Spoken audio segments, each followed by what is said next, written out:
Thank you all for sending questions for the Tuesday Q&A. Remember, guys, I do Q&As every Tuesday and Friday on this channel. If you want your questions answered for the next Q&A, description box down below with all the details on how you can send me questions. Let's get started with this one. The Chase Allen asks, are you a gamer? And if you are, what are your favorite type of games? I used to be a really big-time gamer. Not so much anymore. My favorite types of games are like sports games and action-adventure games. Sometimes a shooter here or there. But those are mainly my favorite types of games for sure if I were to play a video game.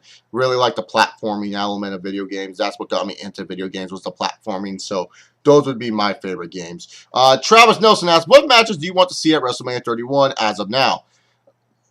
Seth Rollins and Daniel Bryan. I think the dynamics would work great. And hell, it's a fucking big-time match for Seth Rollins and a big match for Daniel Bryan. And fuck, it's Seth versus Bryan. So why not?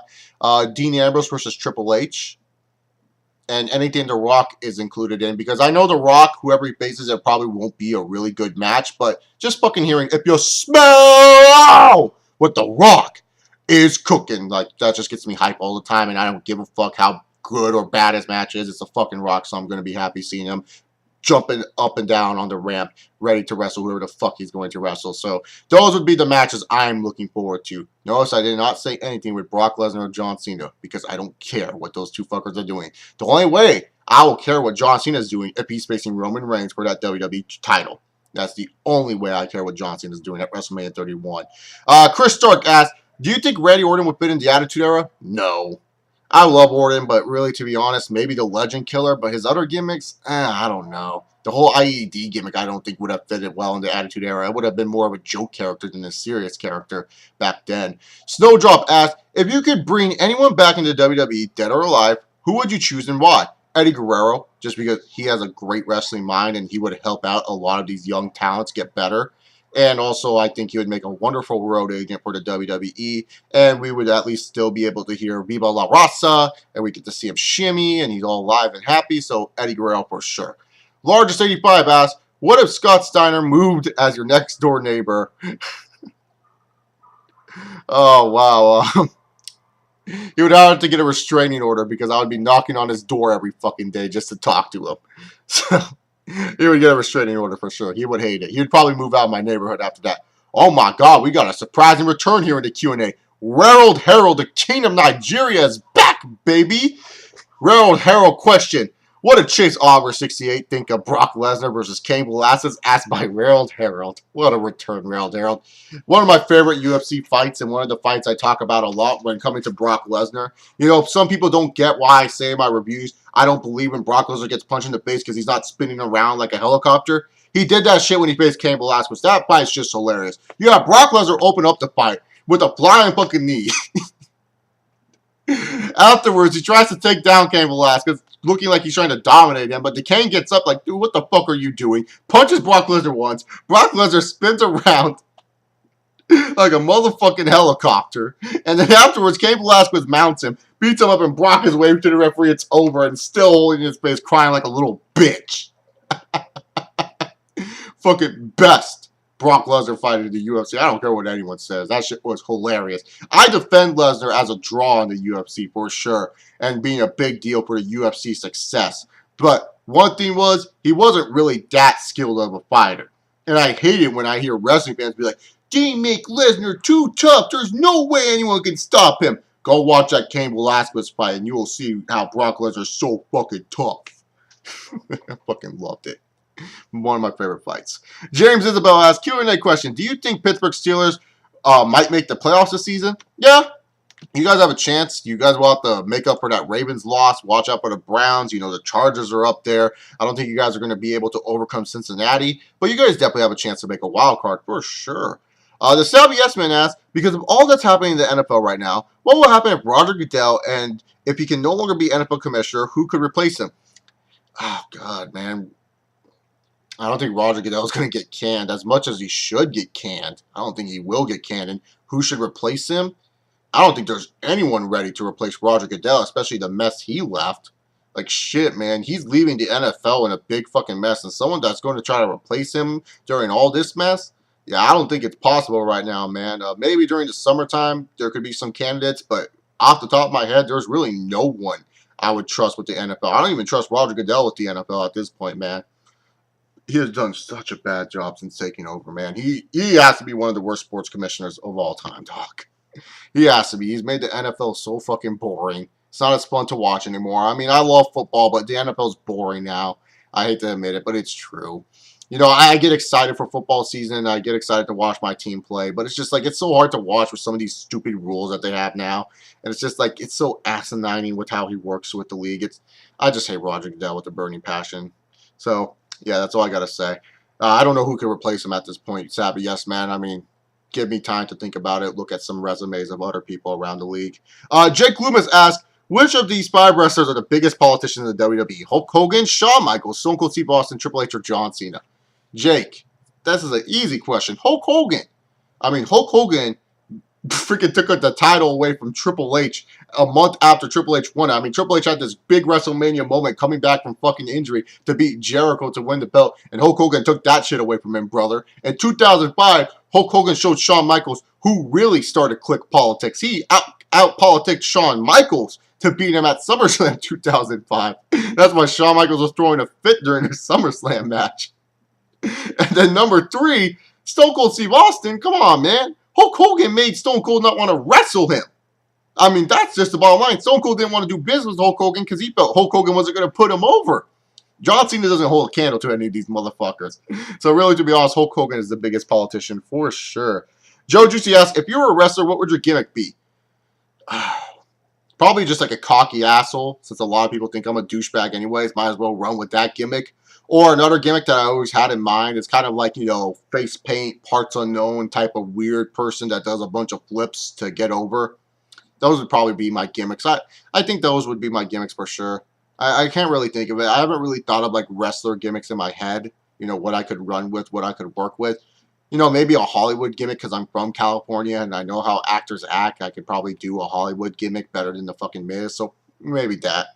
The Gochi Man asks, what if WWE had John Cena win the 2015 Royal Rumble so he can face off against Brock Lesnar at WrestleMania 31? So that way John Cena could redeem his loss to Brock Lesnar at SummerSlam. And how pissed off would the wrestling fans going to be if that happened?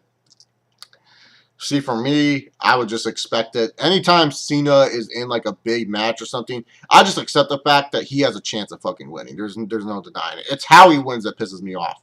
But a lot of the internet fans would be pissed off. You'd probably see your Twitter say, I'm never watching wrestling again. Some people that I know that watch my videos will say, I hope the WWE dies. And, you know, I hate fucking Cena. I hope he burns in hell. You know, a lot of people would just be pissed off, rolling their eyes. You know, a lot of people will boycott WrestleMania, even though WrestleMania will still do good buy rates because it's fucking WrestleMania, and a lot of people watch WrestleMania anyways.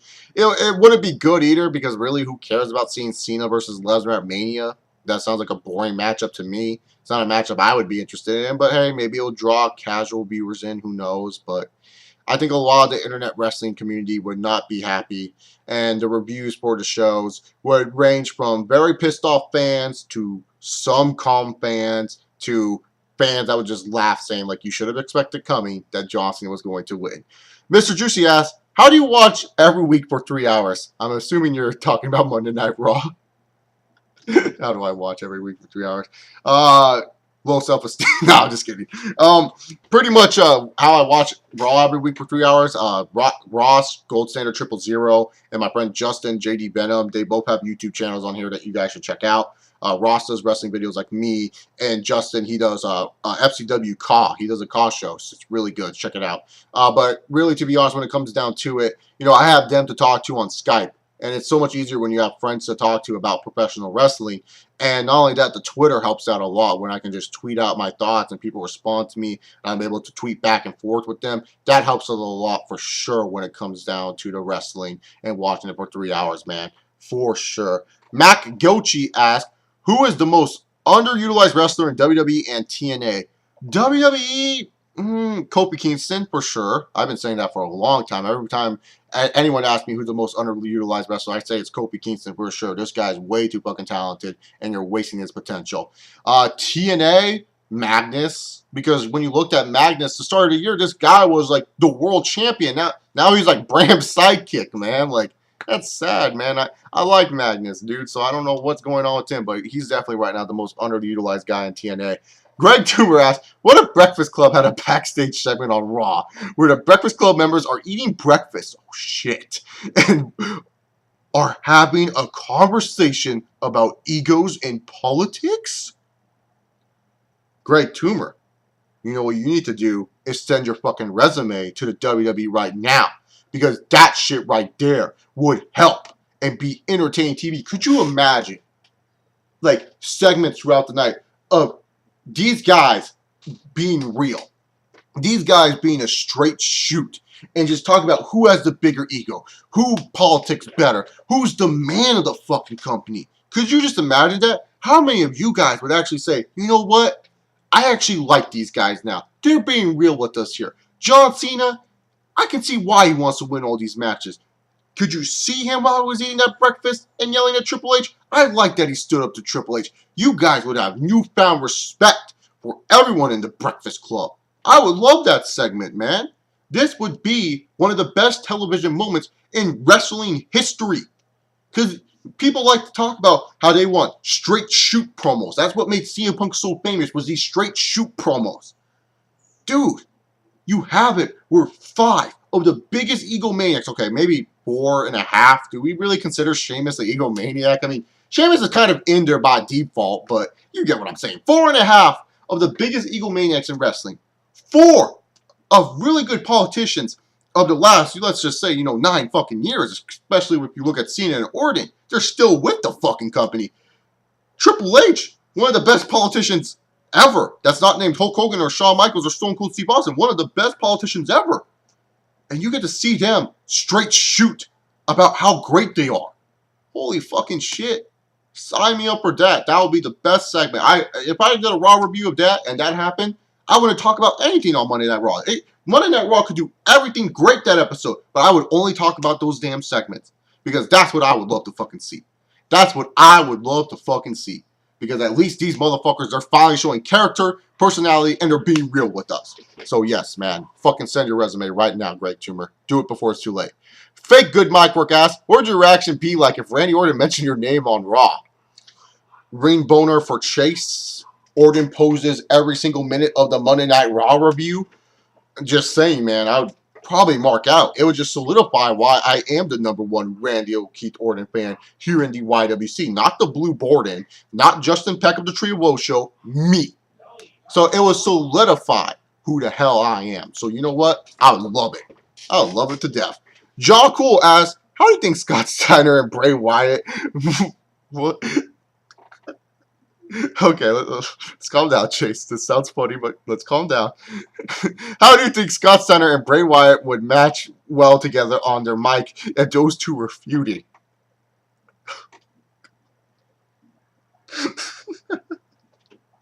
To be honest, they wouldn't.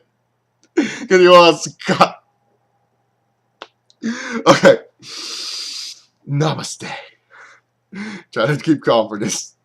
You all Bray Wyatt ramble on about random fucking shit, tongue-in-cheek crap that no one can understand, and you'll just have Scott Steiner respond, hey, I'm sick and tired of your fat ass coming on that Titantron with that weird image where you're afraid to show how fat you are? Huh? You afraid to come up and see a real man? You afraid to step in the ring with the big bad booty daddy, Scott Steiner?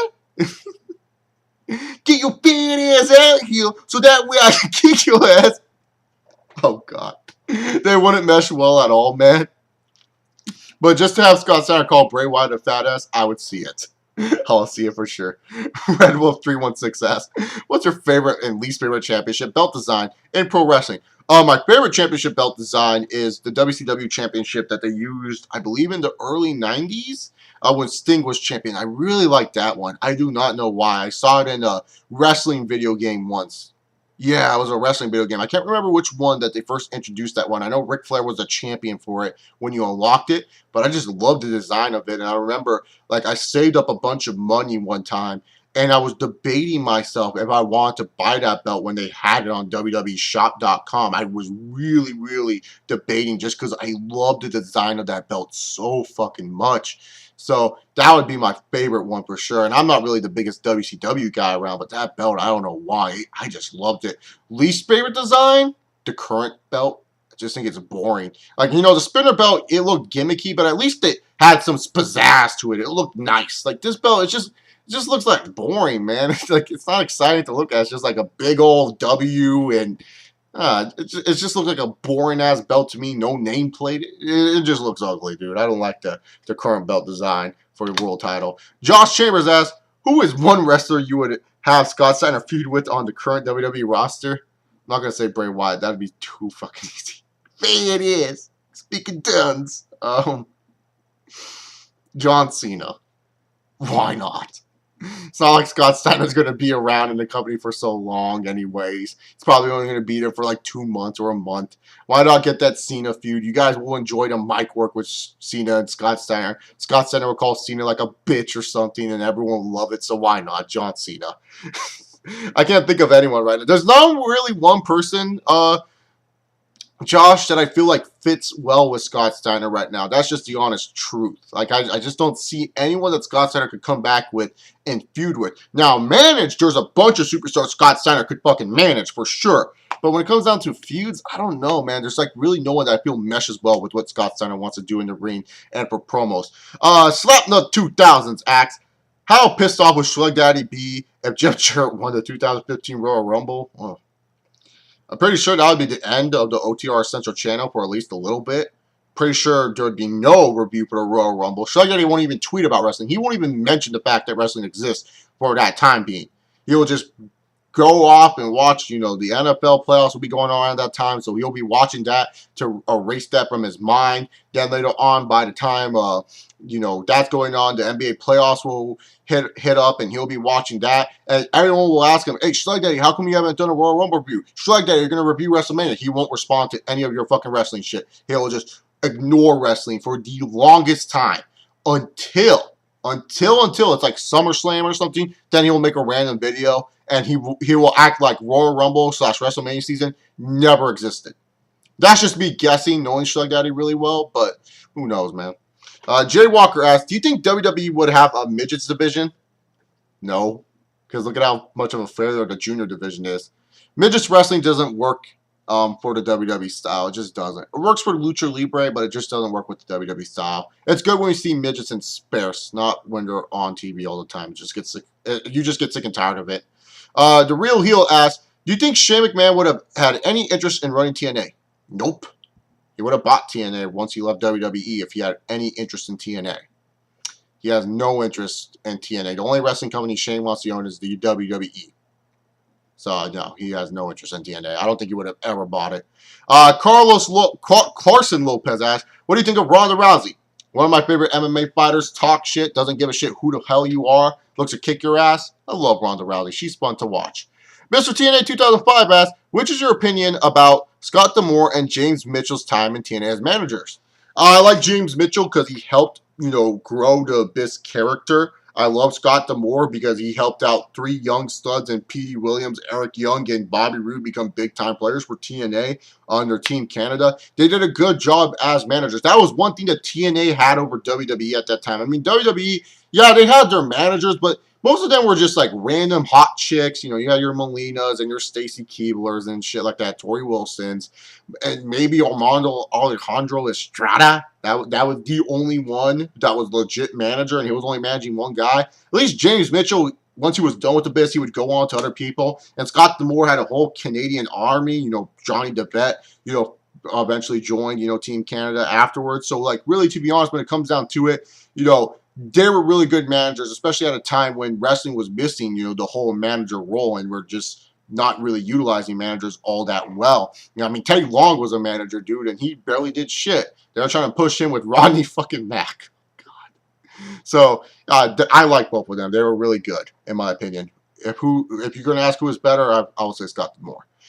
Reed 19 asks, what would you want to do if you hang out with Scott Steiner for a day? We ride in the car together. He would be driving, of course. We would go to a Waffle House, eat chicken. We would go to the gym together because I want to see Big Papa Pump work out. We would sign some autographs together, and we would go to a strip club to end the day. That would be the most amazing day of my fucking life. Just riding in the car with Scott Steiner itself is good enough. Shiroro Horo asks, Has 2014 been the worst year for WWE and wrestling in general? Ooh, good question, Chirolo. WWE, no. I wouldn't say WWE, man. It's been bad, but at least, the first, 6 months of 2014 were pretty decent. 2010 to me is way worse than 2014. Holy shit, they buried the whole fucking Nexus. 2010, way worse. For me, at least. 2011, 2011 was only good for 3 months, and then it got stale and boring again. 2012, oh god, besides WrestleMania, it was like boring shit. 2013, oh shit. Besides what? SummerSlam and 2 months after SummerSlam, that was the only time 2011 was good. 2013 was good. We had Big Show crying wrestling in the main event. I don't think 2014 is the worst year for the WWE, man. I think there's way worse years. Now, for wrestling in general, you could make an argument that it is one of the worst years because, let's face it, WWE's not doing so well. But you have it also where TNA, man, they might go out of business. That's sad that a major wrestling company could go out of fucking business. The independents are not as hot as they were used to be. New Japan's really the only independent company people are talking about nowadays when it comes down to it. I barely hear shit about Ring of Honor or PWG anymore unless it's a really big event. I remember when I used to go on Twitter and I would see, people post Ring of Honor house show results. I don't even see that anymore. I'd see people only talking about the big pay-per-view events. See anyone talking about the smaller events for ROH and PWG, or even, Mexico. I don't hear anyone talking about what's going on in CMLL or AAA for that matter. So I don't even know what's going on. GFW has just been hyped up and nothing has come out of it so far, which is kind of surprising. You would think with all of these promotions Jeff Jarrett has aligned, it would do a little bit better. I don't even know what's going on in the European scene for wrestling at this moment. Really, to be honest, 2014, you could say, yeah, it's one of the bad years for professional wrestling for sure. There's no arguing that. For the WWE standpoint, I don't think it's the worst year because they still have some, bright spots in the near future that could really do some damage. But really, when you look at it in general for just all professional wrestling spectrums, yeah, it's a pretty bad year. Is it the worst? I don't know. I can't really say. There could have been really darker years back in the 70s or the 80s. But in this past decade, you could argue, yeah, it's a pretty bad year for overall wrestling in general. Good question, Shiro. Reginald D. Hump asks, Q&A, have you ever created yourself in a wrestling game, and what were the wackiest characters you created? Yes, I have created myself in a video game. I always made myself, short hair, very muscular. My finisher would always be the Kurt Angle moonsault. And then I would find a good ground finisher that looked unique. Some of the wackiest characters I've created, I created Spider-Man and Shut Your Mouth because you could do that. Here Comes a Pain. I created Goku. With fucking Super Saiyan. I'm playing a Goku season mode. I found it on my memory card and I was so fucking happy, and so I play that every once in a while where I have my Goku who's 99 overall, has all the fucking belts on SmackDown, and I just defend them wherever the fuck I want. So Goku, I created a fat guy once, and he pretty much just had the stink face as his finisher. There was this one preset character that looked like SpongeBob, so I changed him to yellow. And I gave him the Bronco Buster as his finisher. I don't really create that much wacky characters, man. I'm not really all that creative when it comes down to it. I'm a creative person, but when it comes down to video games, I'm one of those anal people. So I don't know why. I'm just sometimes so fucking anal. But I have created my fair share of wacky characters. Nintendo Fanboy 1998 asks, if you could say anything to Vince McMahon, what would you say? How come you're a racist? That's what I would say. I would ask him, how come he's a racist? I want to know. I want to know why more black people are not being featured. More Mexicans, more Asians. I just want to know. Little Fish asks, do you miss that Mexican Del Rio? No. I don't miss him at all. I don't miss Del Rio. I'm sorry. I felt bad how he got fired and shit. Don't get me wrong. And I like that he stood up for himself. But I can do with that. I've heard the Del Rio. I didn't even make a video the day he got released. I made it, 4 days after he got released, I made my Alberto Del Rio video. Shows how much I cared about Del Rio. No, I don't miss Del Rio at all. Randy Bassetti asks, you have any bright ideas of what to say? You have any bright ideas of what to say? What? I don't get what you're trying to ask. Q&A, you have any bright ideas of what to say? Bright light? I guess that's a bright idea. I don't know, man. I don't even know what you're trying to ask there. Brony Loney asks, 2014 WWE worse than WCW 2000? No. Do not even compare 2014 WWE to WCW 2000, man. Nothing beats that shit. Nothing. Do not compare 2014 WWE to WCW 2000. WCW 2000 is way, way fucking worse than WWE 2014. Final Limits asks, do you even think it's worth Kurt Angle coming back to the worthless WWE? TNA is way better. By the way, WWE is dead to me. Oh, well. You've said that to me like a bunch of times. They're not interested in him. I don't want to see Kurt Angle back long term. And if TNA will give him a shorter schedule so he can be healthy, sure, stay in TNA. I mean, really, to be honest, when you look at Kurt Angle in WWE, he would help out a lot of the talents, but he kind of would take away some of the position for a lot of superstars. And not only that, you know, like besides Rusev and Daniel Bryan, who else is there for Kurt Angle to face? So, yeah, maybe it's better if you just stayed in TNA, man. John Cunt asks, have you heard Paul Bearer's son died recently? Yes, I did. Shame. May he rest in peace. I didn't really even know him all that well. I didn't know what he did in professional wrestling. WWE said their condolences. You know, it's sad, but I don't know how he passed away. I haven't really looked into it because really I wasn't interested in it. You know, he wasn't someone that I watched growing up or whatever. So I was like, I didn't watch Paul Bearer's son. You know, I just read the article and I said, oh, that sucks. Rest in peace. But yeah, I heard about it, but nothing really noteworthy to say about it because, like I said, I barely even knew what this guy did in his career. So yeah, it's sad. What a sour note to end the Q&A. But anyways, guys, thank you guys for watching the Q&A. If you guys enjoyed this video, give this video a big old thumbs up. Comment down below any of your thoughts on the questions. And I'll see you all next time. Peace.